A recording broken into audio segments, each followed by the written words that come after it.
Hello, today I'm with Jayantha from Rainforest Protectors and we are going to speak about palm oil today. So Jayantha, tell me a little bit briefly about palm oil and palm oil in Sri Lanka. Palm oil is a cultivation that, in fact, it would be the last option that we would be looking at when it comes to agricultural crops, and palm oil is one of the worst plantations we can have in this country, and that's shown everywhere in the world. When you take Southeast Asian region or the Amazon region or anywhere in the world, palm oil has a very bad negative perception among the people and the communities. And in Sri Lanka, the situation is that it's very devastating, I must say, because the plantation companies are promoting palm oil heavily and oil palm heavily, and that has caused severe issues and consequences. Due to palm oil plantations, the villagers are suffering now. So that's the situation. Why are they suffering? What's the issue that has happened? Mainly now the government have an agenda of cultivating 20,000 hectares of oil palm in Sri Lanka, and that's mainly to convert rubber plantations to palm oil, and that's how they are going to do this plantation. And the key issues are people will be unemployed because rubber plantations needs a lot of labor compared to oil palm industry. Oil palm doesn't need any labor except for the first year or two, and that's a big issue because these communities that thrived and sustained their living working in these plantations are going to lose their jobs. That's one thing. That's in terms of social aspects. But when it comes to environmental aspects, that's the huge problem. The biggest problem we have is that oil palm doesn't support the biodiversity. It doesn't contribute enough to the transpiration. It doesn't help the groundwater table. It actually absorbs about 100 liters of water per day per tree.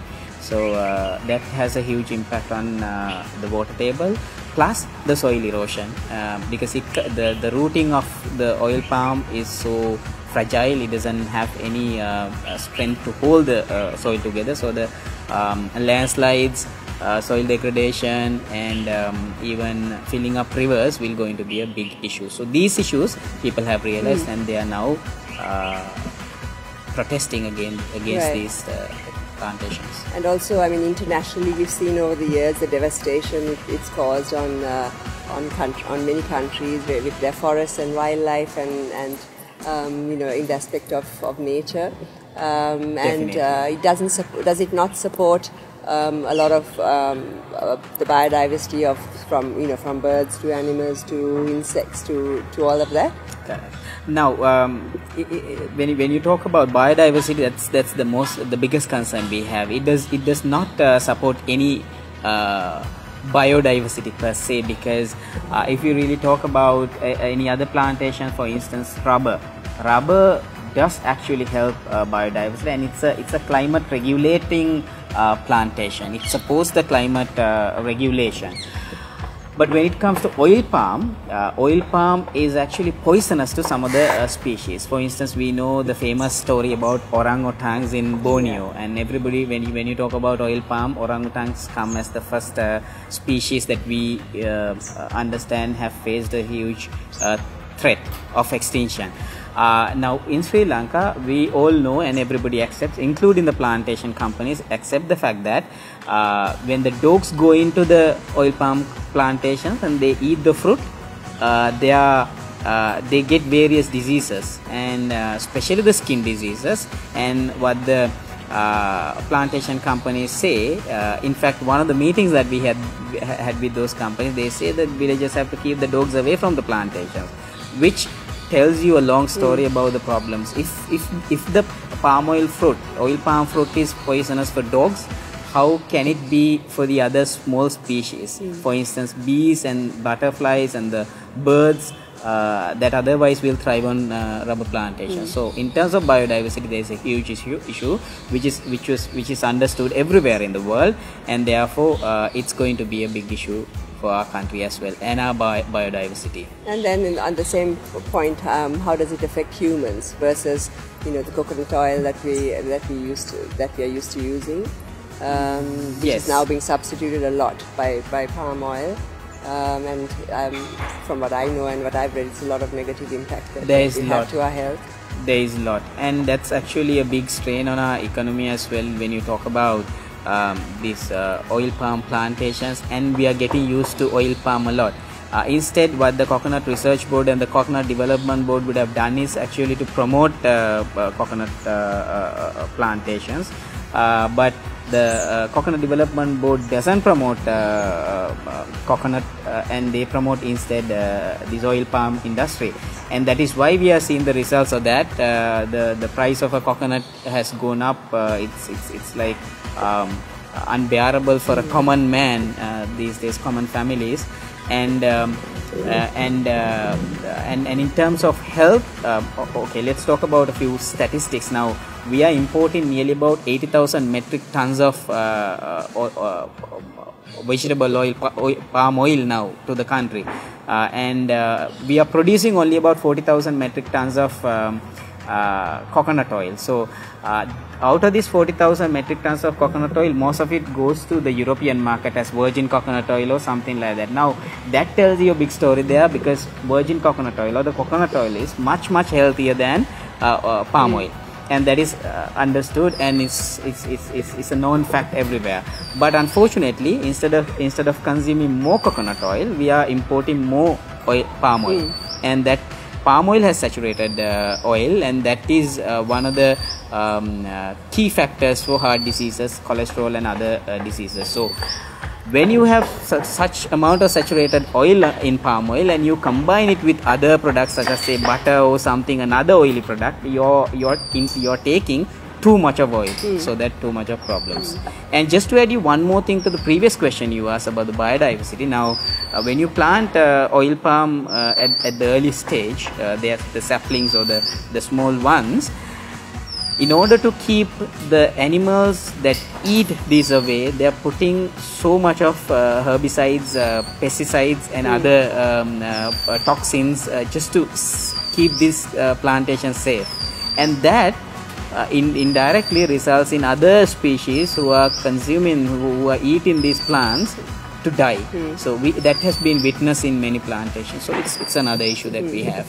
And what can the people do? What can we do to make a difference? And why is it happening? Why is it increasing, which wasn't there before? But with the knowledge of knowing the issues and all the problems that we face with palm oil, especially a country like Sri Lanka, which has such a massive, amazing biodiversity. Correct. Why is it increasing? It is increasing simply because the plantation companies have promoted the idea of promoting palm oil in the oil palm in the country, and they convince the government to have 20,000 hectares of forest cover. When you say forest cover, I just need to mention this specifically, and it has a significant value because the 20,000 hectares of conversion of rubber to oil palm, in other words, is that we are going to lose 20,000 hectares of a forest cover, because right now under the FAO definition, Food and Agriculture Organization definition, which we are using as our forest cover, rubber plantations are included as forest.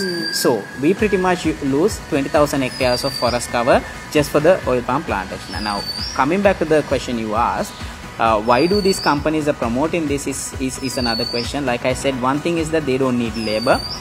Second thing is that they don't really have to maintain it per se. They just plant it for so many years, they can get the harvest.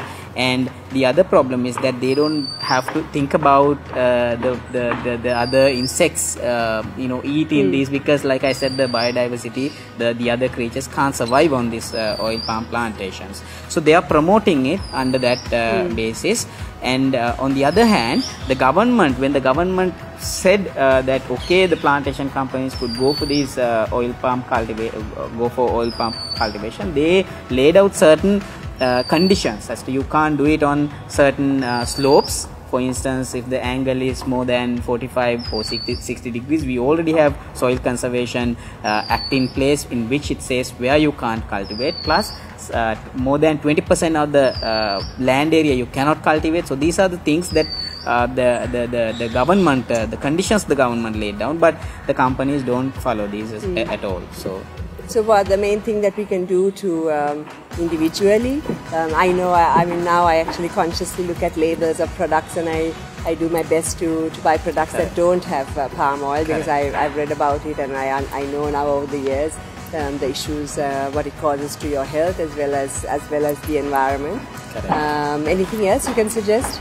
What I have to say is that for our consumers and the viewers of this,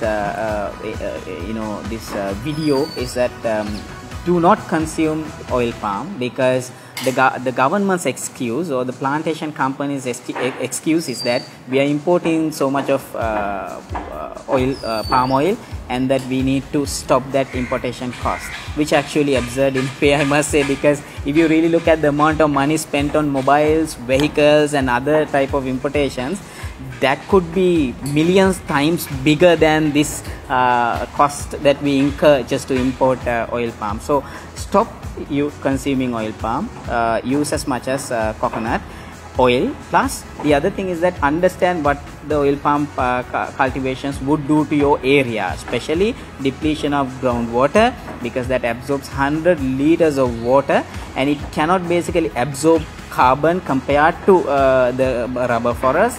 Rubber forest absorbs a lot of carbon, and since it cannot absorb enough carbon, it cannot regulate the climate.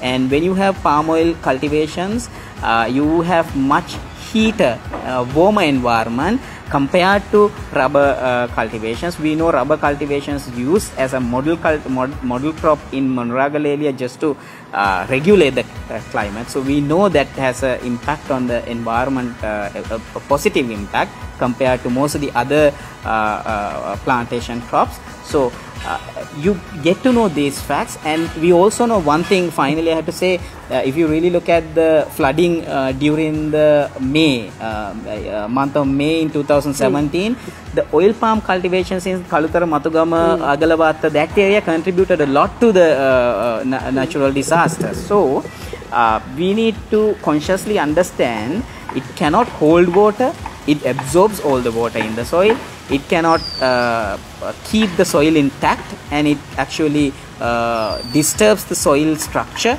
and it fills up our rivers, it actually warms our environment. So oil palm altogether is one of the worst cultivations we have. So avoid it as much as possible. If it's coming to your area, ensure that you do not let companies promote oil palm as they wish.